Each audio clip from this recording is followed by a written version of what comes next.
I would think that girls would like a dude with a good personality that makes them laugh, but obviously they probably would rather just go for a six-pack and a full set of hair, and they're kind of lacking that these days, so you got to resort to other options, man.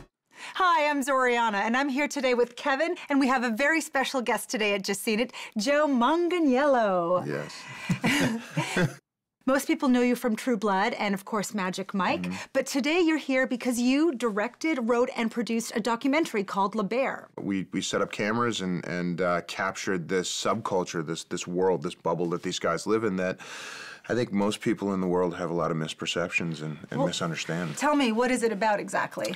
It's about a group of male strippers at a club in Dallas, Texas called Le Bear, which has been there since male stripping began, which is in the late 1970s, which was surprising to me because I just thought in the back of my mind there was some Renaissance male entertainer somewhere or something, that some King Louis had some male dancer in his court or something, but it's not true. It was really a product of feminism, as Randy Masterblaster so eloquently puts it in the film. Women had equality and they wanted their equal rights to male naked asses. So, that was really where it came from. And this club has survived. It's kind of gone through its ups and downs, and the movie documents, the history of male stripping in terms of this club and in terms of Randy Masterblaster, who's in his mid-50s, who's been stripping since 1979 and still going strong. What made you want to actually tell the story of these guys?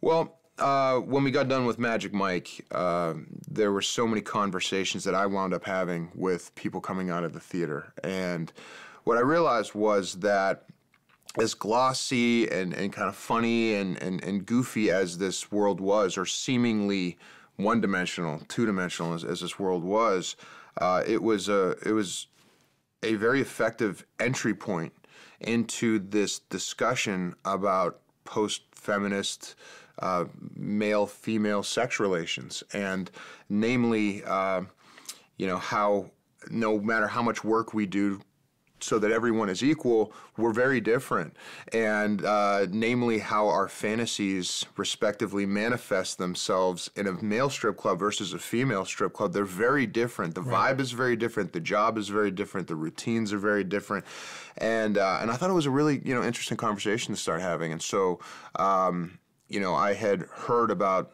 this club in Dallas from a friend of mine who was a stripper there in the 90s. So you didn't go there for research first for the role? This came after Magic Mike? I didn't step foot in a male strip club until day one of shooting on Le Bear. Wow. So I kind of, when you're learning your dance routines on Magic Mike, like, you get it, okay, there's about 30, 45 minutes of me with the fireman axe, and then I'm basically just, grinding on a woman in a chair, like, I got it. I don't need to go hang out of it, I got it. I figured it out. One of my best friends, was the originator of the fireman routine at Le Bear in the 1990s, and I took him out to lunch as I was getting ready to shoot Magic Mike, and just picked his brain, and I've never laughed so hard in my life, and it really wasn't what I expected at all. I had a lot of preconceived notions about it that were not.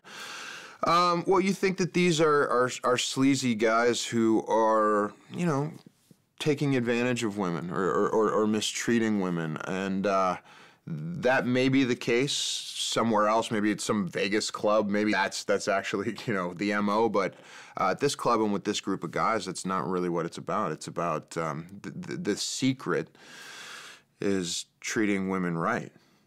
Everything here is pretty possible. I mean, I'm giving dances where I came out literally I fought like a bobcat or something. I had a girl, wanted to buy my socks, and that's what she wanted. She wanted to give me money for my socks. I don't want a lap dance, I just want your socks. I'm like, okay, well, lucky for you, I got an extra pair of socks in the back. Here you go. This is yours. Was it difficult to remain objective? Because sometimes the stories can be a little outlandish, and I appreciated the fact that you just kind of let the camera roll, and there was no clever editing to make them look bad or good. It was just them. But was it difficult at times to do that? Because I judged them. I'm sorry, I judged some of them. Or at least at the beginning I did, until I sort of softened a little bit. No, I wanted people to get a feel for who they really were, and there was a bit of strategy that went into that. We also, when we initially went to shoot for the first 3 days, we were there with a crew of 3.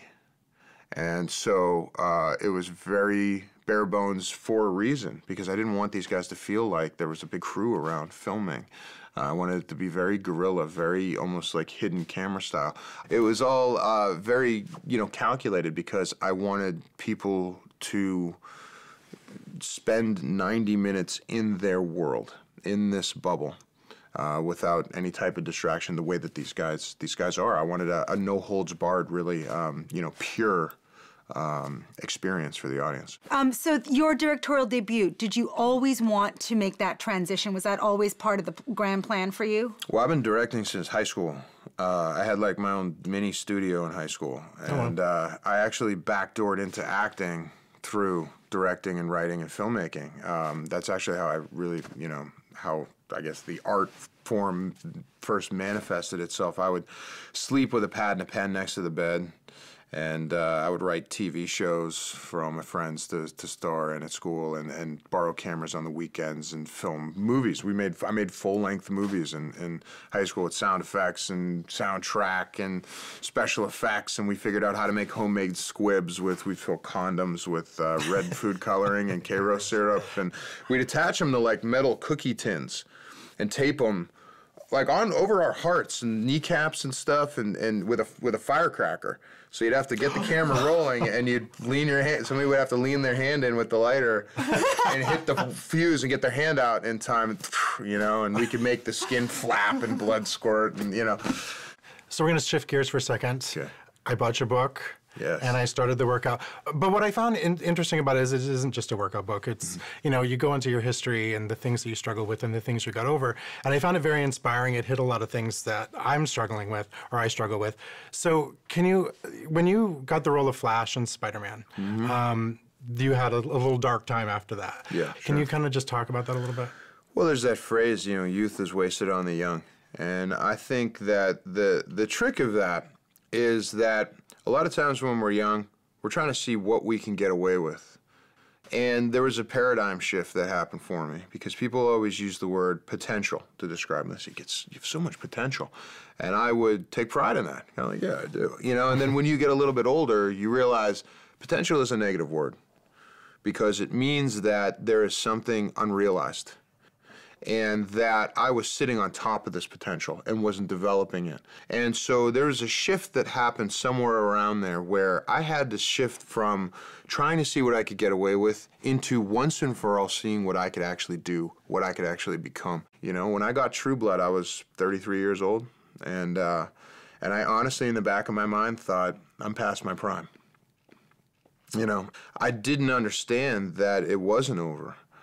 And that, I'm, approaching 40, and it's like I've still got so much to gain and so many ways that I can grow. And I think a lot of people don't give themselves the opportunity. Well, thank you so much for coming in. It was fascinating to talk to you. Best of luck on the film. Congratulations on the book. We look forward to seeing what else you're going to direct, because it was truly fantastic. Thank you so much. Yeah. Thank you very much for having me. Cheers to you and your new direction. Did I say Nozdrovia? Nozdrovia. Nozdrovia in the Ukraine. Yes, thank you. That's right. What are they talking about?